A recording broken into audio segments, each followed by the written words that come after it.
But why, some say, the moon? Why choose this as our goal?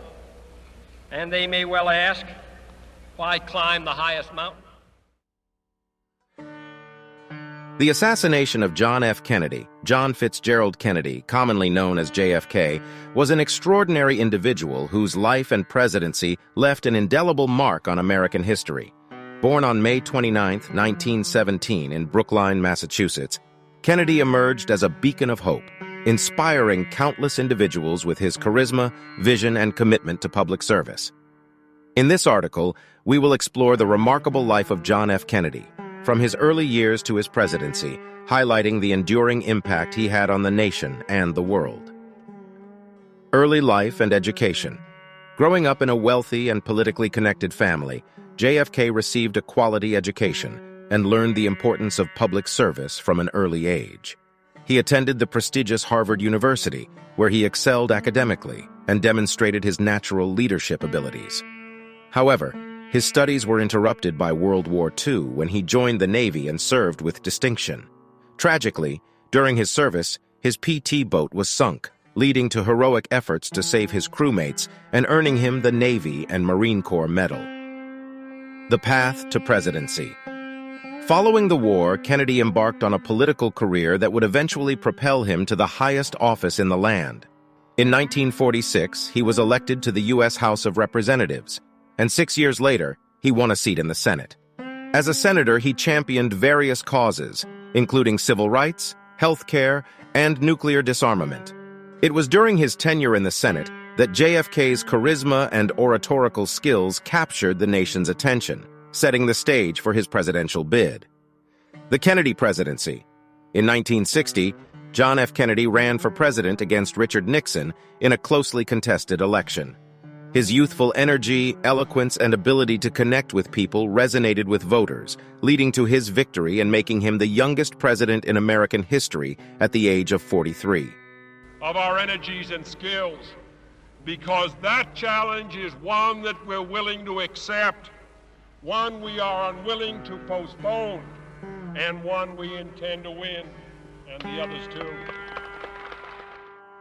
As president, JFK faced numerous challenges, including the Cuban Missile Crisis, where his calm and measured approach averted a potential nuclear war with the Soviet Union. Kennedy's presidency was marked by a vision for progress and social change. He launched the Peace Corps, a volunteer organization aimed at promoting peace and understanding across the globe. He also advocated for civil rights, pushing for legislation that would end segregation and protect the rights of African Americans. His famous words, "Ask not what your country can do for you, ask what you can do for your country," continue to resonate as a call to public service. Tragic end and enduring legacy.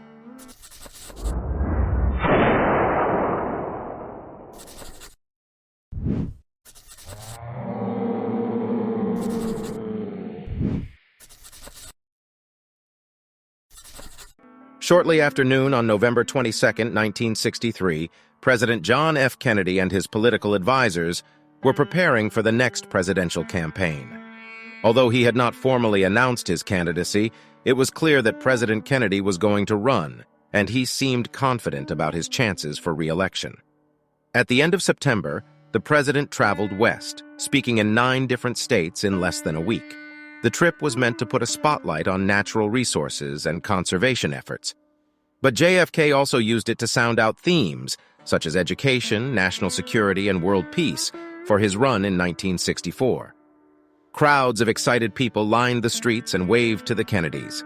The car turned off Main Street at Dealey Plaza around 12:30 p.m.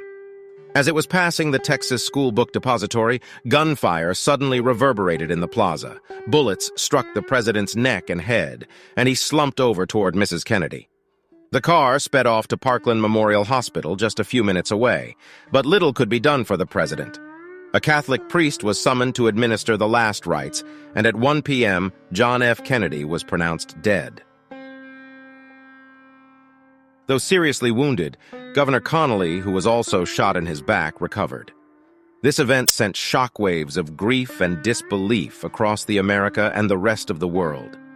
The body of the president was transported to Love Field and placed aboard Air Force One. Prior to the plane's departure, a solemn Lyndon B. Johnson stood in the cramped compartment, surrounded by a crowd, and took the oath of office. The oath was administered by U.S. District Court Judge Sarah Hughes. This brief ceremony occurred precisely at 2:38 p.m. Less than an hour prior to these events, the police apprehended Lee Harvey Oswald, a recently employed worker at the Texas School Book Depository.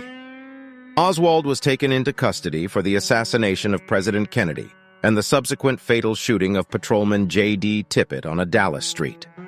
On the morning of Sunday, November 24th, Oswald was scheduled to be transferred from the police headquarters to the county jail. Viewers across America who were tuned into live television coverage suddenly witnessed a man aiming a handgun and firing at point-blank range. The assailant was identified as Jack Ruby, a local nightclub owner. Oswald succumbed to his injuries 2 hours later at Parkland Hospital. It is important to note that although his presidency was cut short, his legacy lives on. John F. Kennedy's impact on American society and politics cannot be overstated. His leadership inspired a generation to pursue public service, and his vision for a better world continues to guide policymakers and citizens alike.